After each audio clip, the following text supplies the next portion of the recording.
Good morning class. तो ये हमारा आज का 7वां नंबर चैप्टर है, जिसमें हम लोग कर ये टैक्स जो है इसके बारे में हम लोग डिस्कस करेंगे।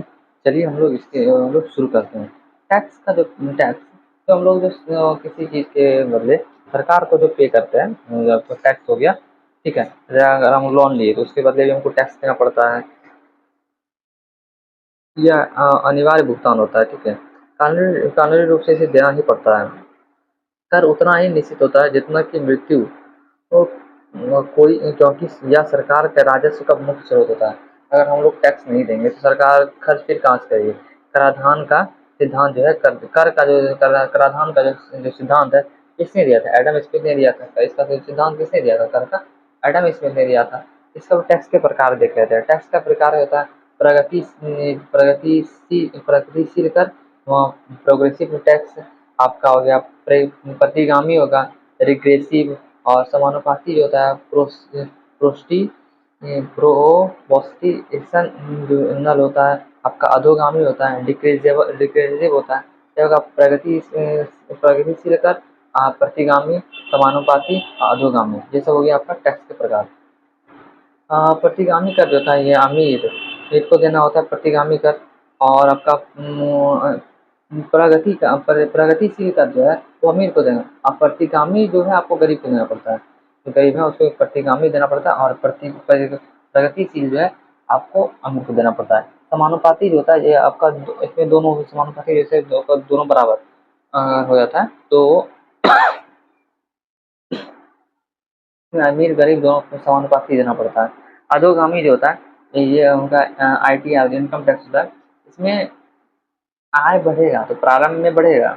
अधोगामी जो होता है इनकम टैक्स प्रारंभ में ये बढ़ेगा, बाद में यह एक निश्चित सीमा पर एक समान हो जाता है।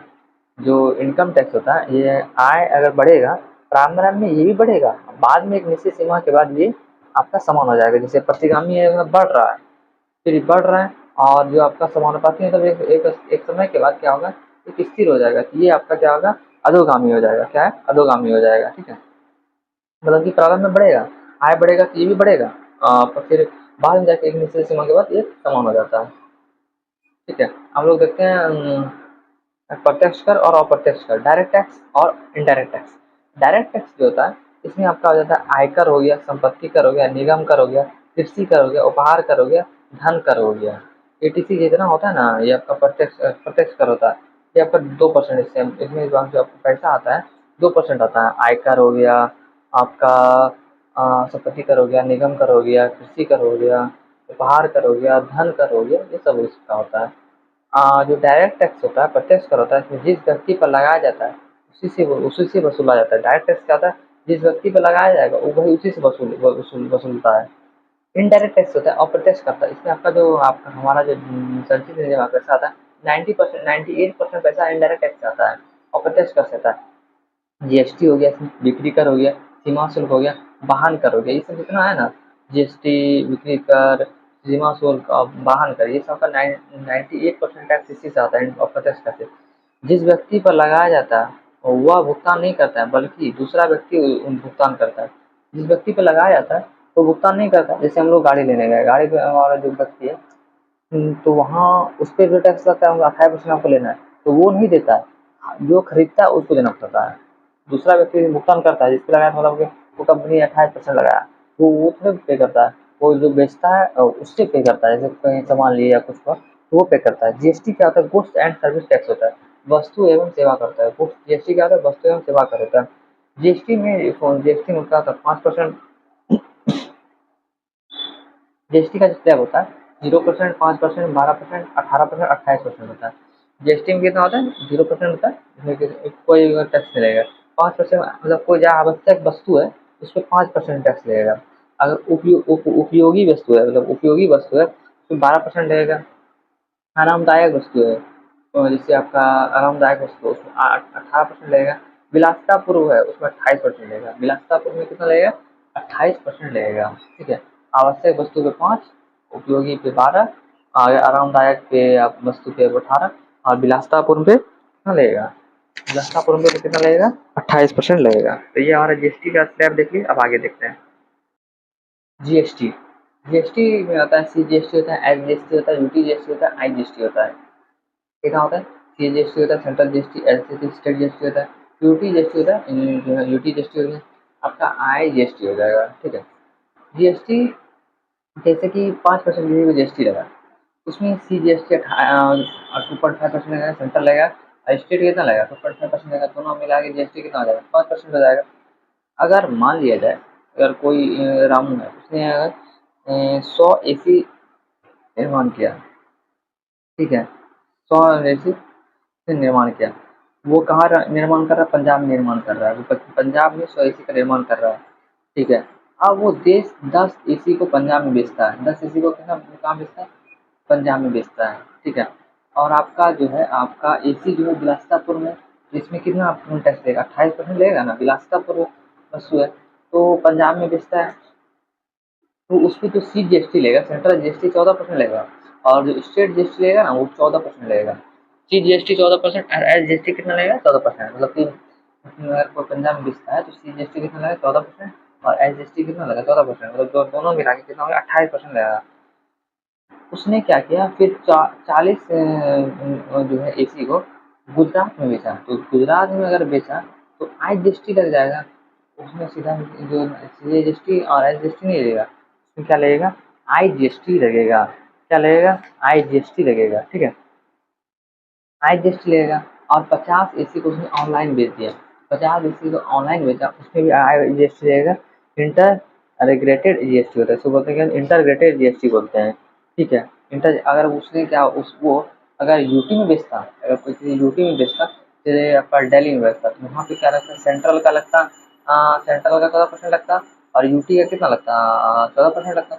और देना तो 28% है, बांटना है ऐसे। ठीक है। तो ये हमारे यहाँ तक हो गया। अब हम लोग आते हैं आगे। स्टेट जीएसटी और यूटी जीएसटी ये नहीं रहेगा, ये लगेगा, ये नहीं रहेगा, या ओवरऑल आई जीएसटी लगेगा, तो इंटीग्रेटेड जीएसटी लगेगा, तो ये क्या हो जाएगा? फिर ये सब नहीं लगेगा, डायरेक्ट 28% इसी में लग जाएगा। यूटी हो गया, और आपका यूनियन टेरेटरी। ठीक है। जैसे दिल्ली हो गया, पौंडीचेरी हो गया, चंडीगढ़ हो गया, तो हो गया। अब हम लोग आगे आते हैं। जीएसटी जो होता है इसमें आइडेंटिफिकेशन नंबर होता है। जीएसटी में क्या होता है? आइडेंटिफिकेशन नंबर होता है, आईएन होता है। ये 15 डिजिट का होता है। कितना डिजिट का होता है? 15 डिजिट का होता है। 10 जो होता है, शुरू का जो 2 लेटर होता है वो एक स्टेट को दर्शाता है। जैसे 10 जो है ये बिहार का है, बिहार का है, बिहार का जो स्टेट का जो कोड है वो 10 है। और उसके बाद जो पैन नंबर होता है, इसके बाद जो है ये इस बीच में पैन नंबर होता है। ठीक है। 10 नंबर का जो होता है उसका पैन नंबर होता है। और लास्ट में जो तीन तीन जो होता है, 3 डिजिट, ये आपका बिजनेस होता है, उसका जो किस प्रकार का बिजनेस है उसको दर्शाता है। जीएसटी में हो गया। जीएसटी काउंसिल होता है, जीएसटी परिषद होता है, ये अनुच्छेद 379 में है, 379 में, 379 में, 379 में इसका जीएसटी परिषद का उल्लेख है। आई जीएसटी जो है आपका जो इंटीग्रेटेड जीएसटी है 369 में, कितना? 369 में आई जीएसटी है, और 379 में कितना है? क्या है? जीएसटी परिषद है। आई जीएसटी कितना में? 369 में है, और 379 में कितना है? ये क्या चीज़ है? जीएसटी परिषद है। ठीक है। तो लगते हैं जीएसटी काउंसिल जो है, जीएसटी काउंसिल जो है जीएसटी परिषद है, इसमें जो वित्त मंत्री ये जो है वो उसका अध्यक्ष होता है। वित्त मंत्री जो होता है ना, जीएसटी परिषद का अध्यक्ष होता है।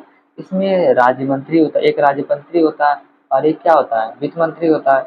और स्टेट के जो वित्त मंत्री होता है 28, इसके जो उसमें सदस्य होते हैं, जो 28 जो है वित्त मंत्री होते हैं जो स्टेट के, वो सदस्य होते हैं। और जो यूटी के जो वित्त मंत्री है, जैसे दिल्ली का हो गया, पौंडीचेरी और जम्मू कश्मीर का जो आपका जो वित्त मंत्री है, वहाँ वो कौन है? वो जो तीन जगह हो गया ना, ये तीन कौन? उसके सदस्य हो गए, तो मिला के कितना हो गया?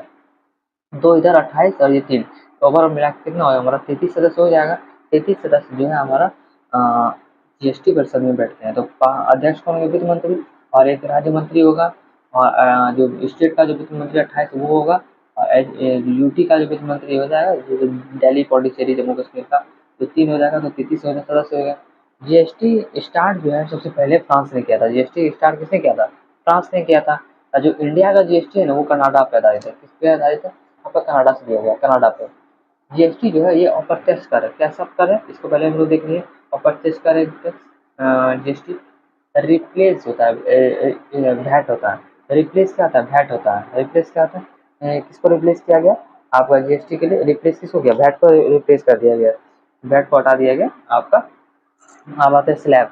स्लैब जो है 0%, 5%, 12%, 18%, 28%, इसके बारे में हम लोग डिस्कस कर चुके हैं, ठीक है।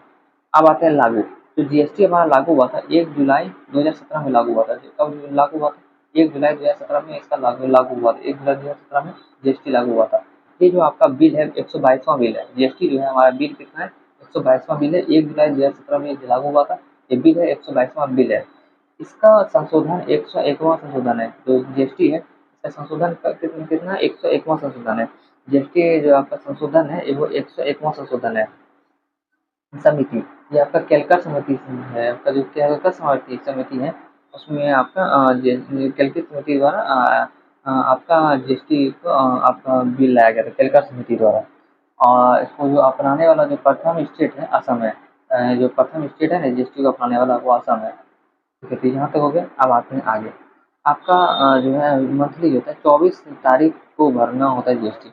मंथली के मंथ के एंड में 24 तारीख को जीएसटी भरना होता है। मंथली में आपका 24 तारीख को अगर जीएसटी भरना होता है 24 तारीख को देना है जीएसटी। जैसे मार्च 2022 में है। मार्च 2022 में हम लोग अप्रैल 24 अप्रैल 2022 में गए। इस बीच जो है इस बीच का जो हुआ तो 24 तारीख को हमें जीएसटी देना है। जीएसटी का जो चोरी करता है उसमें 5 साल का जेल है। इसका जो है कानून है, अगर जीएसटी का आप चोरी करते हैं उसमें आपका 5 साल का जेल है।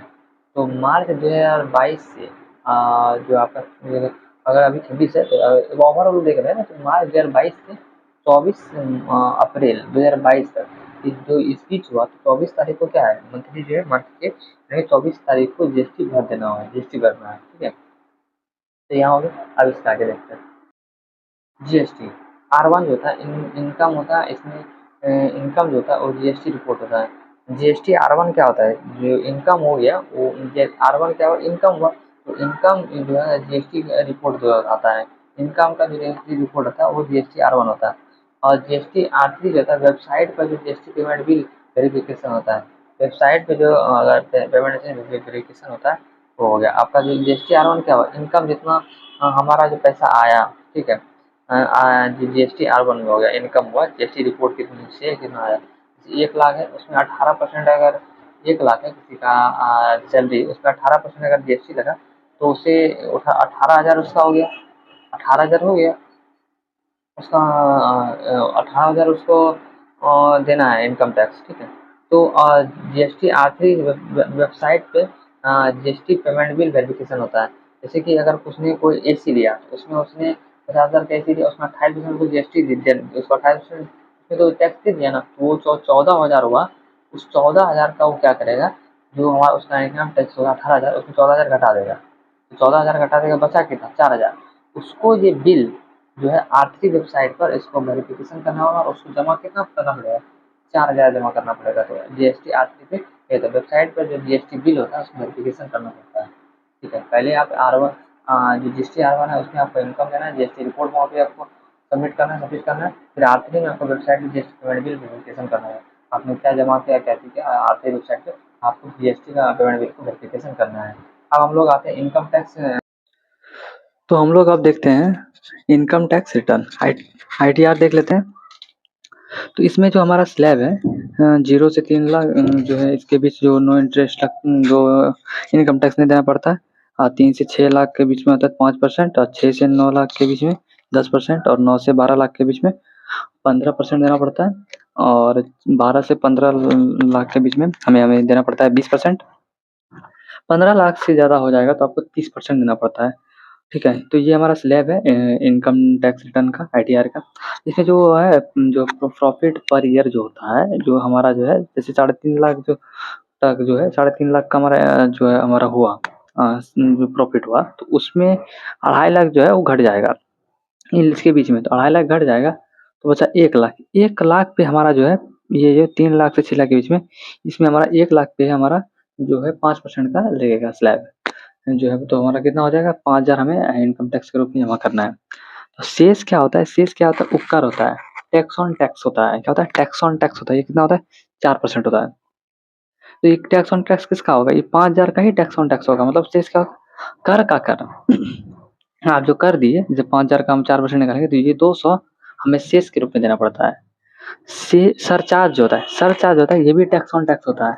अगर आपका जो है जो कोई व्यक्ति है वो 50 लाख से अधिक टैक्स देता है, 50 लाख से अधिक टैक्स देता है, उसे 10% का जो है आप सरचार्ज देना पड़ता है। मतलब जो 50 लाख का 10% फिर उसे सरचार्ज के रूप में देना पड़ता है। ठीक है, तो शेष जो है इसमें हो गया। अब कोई बिक्री है, अब 1 करोड़ का कर रहा है, उसमें जीएसटी उसको देना दे दिया उसका 18%।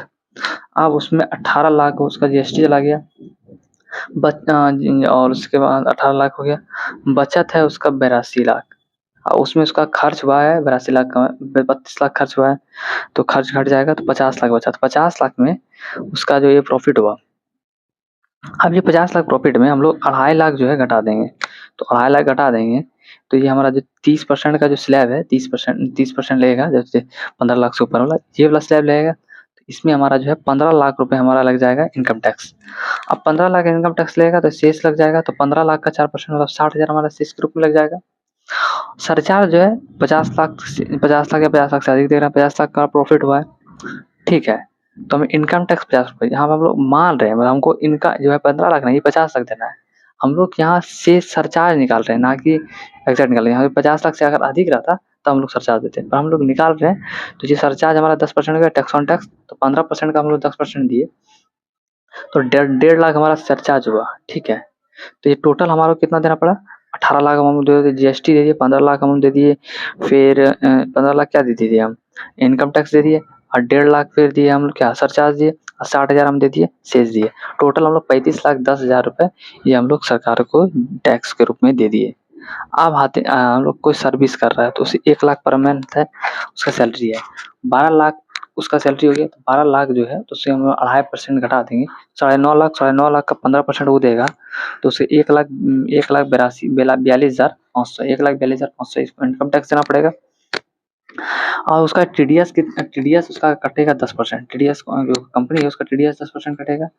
बचा उसका जो पर मंथ जो 10% इसका कटा, तो 10,000 प्लस 12 महीना, तो 1,20,000 इसको टीडीएस कंपनी काटेगी, और ये जमा जो कंपनी सरकार को करेगी, जो टीडीएस ग्रुप में जो 10% है ये सरकार को जमा करेगी, कौन, कंपनी करेगी। कंपनी जो टीडीएस जो काटी है 1,20,000 साल का, सरकार को जमा करेगी। नेट इनकम टैक्स इसको देना है, तो इनकम टैक्स माइनस टीडीआर, ये जो है टीडीएस जो है टीडीएस जो है इनकम टैक्स में घट जाएगा, तो 1,42,000 इसका इनकम टैक्स है, इसमें 1,20,000 टीडीएस के रूप में घट जाएगा, क्योंकि इसी का सैलरी काट के ना कंपनी सरकार को दिया है। तो ये जो हमारा बचा, हमारा 22,500, ये 22,500 है, ये व्यक्ति को जमा करना पड़ेगा, ये व्यक्ति को क्या करना पड़ेगा, जमा करने पड़ेगा। ठीक है, तो यहाँ तक हमारा हो गया, इसके आगे देखते हैं हम लोग। जीएसटी, जीएसटी का जीएसटी आईएन नंबर होता है, ठीक है। और इनकम टैक्स का क्या होता है, पैन नंबर, इनकम टैक्स का क्या होता है, पैन नंबर होता है। सेस होता है, और जो टैक्स ऑन टैक्स होता है, सरचार्ज होता है, ये टैक्स ऑन टैक्स होता है, और जो होता है आपका पैन होता है, जिसका क्या होता है, परमानेंट अकाउंट नंबर होता है, परमानेंट अकाउंट नंबर होता है पैन, फुल फॉर्म। अब होता है टीडीएस, टीडीएस देने वाला जो है इसका नंबर होता है, टीडीएस देने वाले का नंबर होता है, इसको टीएन कार्ड कहते हैं, उसका जो होता है ना उसका टी जो होता है उसका टीएन कार्ड होता है, टीडीएस का देने वाला का जो होता है उसका जो है क्या होता है, नाम क्या होता है, टीडीएस देने वाला का नाम क्या होता है, टीएन कार्ड बनता है, उसका क्या बनता है, टीएन कार्ड बनता है। अब लोग शुल्क देख लेते हैं। शुल्क क्या होता है, सरकार कुछ देने के बाद जो धन लेती है ना, सरकार कुछ देने के बाद जो धन लेती है उसी को क्या कहते हैं, शुल्क कहते हैं। करापात, करापात क्या होता है, incident of tax, incident of tax होता है, इसमें व्यक्ति पर जो टैक्स लगता है। जो करापात क्या होता है, इसमें क्या होता है, व्यक्ति पर जो टैक्स लगा ना उसी को करापात कहते हैं, करापात कहते हैं, व्यक्ति पर जो टैक्स लगा। और कराघात क्या होता है, तो व्यक्ति जो है व्यक्ति जो है आपका टैक्स जो है जो व्यक्ति पर जो टैक्स की धनराशि होती है उसी को कराघात कहते हैं। और करापात क्या होता है, व्यक्ति पर टैक्स, और कराघात कहता है व्यक्ति जो धन है टैक्स की धनराशि हो गया। आईटीआर जो हो गया, कर ये सीधा करदाता भुगतान करता है। आईटीआर जो है इसमें जो कर है सीधे करदाता भुगतान करेगी, करदाता। करदाता जो है इसमें क्या होता है, एक ईयर का अपनी आय का एक निश्चित हिस्सा केंद्र सरकार को देगी। जो आपका आईटीआर है इसमें कर जो है सीधे करदाता भुगतान करता है। आईटीआर क्या इसमें क्या होता है कि कर जो है सीधे करदाता भुगतान करता है। इसमें जो है सीधे कर जो है करदाता भुगतान करता है। करदाता जो होता है 1 साल की अपनी आय एक निश्चित हिस्से को केंद्र सरकार को देती है। इनकम टैक्स जो होता है ये अपना 1 साल का जो है ना अपना सीधा कर जो है कर को सीधे करदाता भुगतान करता है इनकम टैक्स के रूप में। और करदाता क्या होता है 1 साल की अपनी आय का एक निश्चित हिस्सा करदाता जो होता है एक निश्चित हिस्सा केंद्र सरकार को देगी। ठीक है। अब उपकर देख लेना शेष उपकर। शेष को क्या उपकर टैक्स ऑन टैक्स होता है। ये आपका 4% लगता है। इसको केंद्र सरकार जमा करना पड़ता है। केंद्र सरकार को जमा करना पड़ता है। शेष की धनराशि सरकार द्वारा जो फ्रॉड जो वृद्ध आदमी हो गया और शिक्षा, सफाई और सामाजिक सुधार पर खर्च करता है। शेष राशि जो है शेष का जो आता है ये टैक्स के रूप में वो सरकार जो है आपका सरकार फ्रॉड, शिक्षा, सामाजिक सफाई सुधार ये सब करेगी। और आपका अधिभार जो है अधिभार सरचार्ज होता है टैक्स ऑन टैक्स होता है। अधिभार जो टैक्स ऑन टैक्स होता है इसमें जब व्यक्ति टैक्स 50 लाख से अधिक देता है उसे 10% ले आता है। अधिभार जो हो गया आपका सरचार्ज हो गया टैक्स ऑन टैक्स ये भी होता है। इसमें जो व्यक्ति होता है वो टैक्स का जब वो टैक्स 50 लाख से अधिक देने लगता है तब उसमें क्या होता है कि 10 लाख तक लिया जाता है। इसमें 50 लाख से अधिक दिया जाता है उसे 10% से उसका लिया जाता है इसमें टैक्स के रूप में। टैक्स का 10% लिया जाता है। 50 लाख का 10%। संपत्ति का जो होता है वेल्थ टैक्स होता है। संपत्ति को अर्जित पर जो लाभ है संपत्ति से अर्जित लाभ जो है इसका जो टैक्स होता है इस राज्य सरकार का कर होता है। ये जो संपत्ति कर होता है वेल्थ टैक्स होता है। ये संपत्ति पर जो अर्जित लाभ होता है इसमें जो होगा इसका टैक्स होता है वो राज्य सरकार का कर होता है। निगम कर जो होता है कॉर्पोरेट टैक्स। निगम कर क्या होता है कॉर्पोरेट टैक्स होता है। इसे प्रत्यक्ष कर होता है। ये क्या होता है प्रत्यक्ष कर होता है बड़े-बड़े कंपनी पर लगाया जाता है। ये बड़े-बड़े कंपनियों पर लगाया जाता है प्रत्यक्ष कर। इसमें मुनाफे का उसे 30% देना पड़ता है केंद्र सरकार को और उसका जो मुनाफा होगा उसका 30% केंद्र सरकार को देना पड़ता है। ये आय का सबसे बड़ा हिस्सा है। आय का सबसे बड़ा हिस्सा है। इसमें जैसे टाटा हुआ, बिरला हुआ, रिलायंस ये सब देता है। बड़ा कंपनी पे लगता है। सीमा शुल्क, कस्टम ड्यूटी जो होता है देश की सीमा से बाहर या अंदर आने वाली जो वस्तु पर जो टैक्स लगता है उसी को कस्टम जो है आपका सीमा शुल्क लगता है। देश के बाहर जो गया या अंदर आया उस पे जो वस्तु पे जो टैक्स आता है उसको सीमा शुल्क कहते हैं। टैक्स कस्टम ड्यूटी कहते हैं। एकत्रित केंद्र कर इसको क्या कहते हैं एकत्रित केंद्र सरकार। इसका जो एकत्रित करता है वो कौन करता है केंद्र सरकार करता है। इसको सीमा शुल्क को एकत्रित कौन करता है केंद्र सरकार करता है। वित्त मंत्री जो इसकी सिफारिश पर केंद्र सरकार और राज्य सरकार के बीच में ये पैसा बँटा है। सीमा शुल्क का जो कस्टम ड्यूटी का जो पैसा आता है वो वित्त मंत्री जो होता है उसके सिफारिश पर केंद्र और एवं राज्य के बीच ये बाँटा जाता है। उत्पाद कर जो होता है एक्साइज ड्यूटी जो होता है देश के भीतर वस्तु उत्पादन का जो टैक्स होता है देश के भीतर वस्तु का जो उत्पादन पर जो टैक्स लगता है ना उसे क्या कहते हैं उत्पाद शुल्क कहते हैं एक्साइज ड्यूटी कहते हैं। देश के भीतर वस्तु के उत्पादन पर जो टैक्स लगता है उसे क्या कहते हैं एक्साइज ड्यूटी कहते हैं। ठीक है। मालगुजारी इसमें जो आपका हो गया मालगुजारी हो गया, भवन कर हो गया, खेती कर हो गया, चुंगी कर हो गया और मादक पेय कर हो गया। उत्पाद शुल्क जो होता है एक्साइज ड्यूटी जो होता है देश के भीतर वस्तु का उत्पादन पे जो टैक्स लगता है जैसे आपका हो गया मालगुजारी हो गया, भवन कर हो गया, खेती कर हो गया, चुंगी कर हो गया, मादक पेय कर हो गया, ये सब आपका हो गया उत्पाद शुल्क। अब आते हैं वैट। वैट क्या होता है वैल्यू एडेड टैक्स होता है। वैट क्या होता है वैल्यू एडेड टैक्स होता है। ये फ्रांस ने अपनाया इसको। इसमें जो है आपका फ्रांस ने इसको अपनाया। एलकेजा समिति ने इसे लागू किया है। एलकेजा समिति ने इसको लागू किया है। ये अप्रत्यक्ष कर है। बिक्री पर राज्य सरकार लेती है। इसको बिक्री पर राज्य सरकार लेती है। वैट जो होता है ना वैल्यू एडेड टैक्स इसमें क्या आपका फ्रांस ने अपनाया। ये आपका एलकेजा समिति ने इसे लागू किया था करवाया था और इसे अप्रत्यक्ष कर है बिक्री पर राज्य सरकार लेती है। ठीक है। सेवा कर जो सर्विस टैक्स होता है राज्य सरकार लेती है। सर्विस टैक्स कौन लेती है राज्य सरकार लेती है। 1994-95 में लाया गया था सर्विस टैक्स जो है ये राज्य सरकार लेती है। 1994-95 में इसको लाया गया था। वर्तमान में आपका वैट और सर्विस टैक्स दोनों खत्म होके जीएसटी के रूप में बदल गया है। आपका जो वर्तमान में वैट भी नहीं है और सर्विस टैक्स भी नहीं है और ये आपका जीएसटी के रूप में है। और जो आपका 2003 में जो 88वां जो 88वां संविधान संशोधन में केंद्र शासित सूची में इसको डाल दिया गया है। 2003 का जो 28वां जो संशोधन किया गया इसको क्या गया कि आपका केंद्र सूची में इसको डाल दिया गया है। ठीक है। उपकर जो होता है गिफ्ट कर होता है। उपकर क्या होता है? गिफ्ट कर होता है। प्रत्यक्ष कर होता है। क्या होता है? प्रत्यक्ष कर होता है। इसमें 50,000 से अधिक के गिफ्ट देने पर उसे 30% का टैक्स लगाया जाता है। अगर आपका जो उपहार कर है, गिफ्ट कर है, अगर आप ये प्रत्यक्ष कर हो जाता है। अगर आप 50% से 50,000 से अधिक का अगर आपको किसी को गिफ्ट देते हैं, उपहार कर जो होता है, गिफ्ट कर होता है, ये प्रत्यक्ष कर होता है। इसमें 50,000 से अधिक का आप जो आप गिफ्ट लगाते हैं उस पर 30% टैक्स लगाया जाता है। अगर आप 50,000 से अधिक का किसी को गिफ्ट देते हैं उस पर आपका 30% का टैक्स लगाया जाता है। तो ये हमारा जो आज का जो वीडियो था ये हमारा कंप्लीट हुआ। इसके बाद हम लोग नेक्स्ट वीडियो मिलेंगे। Thanks for watching. जय हिंद।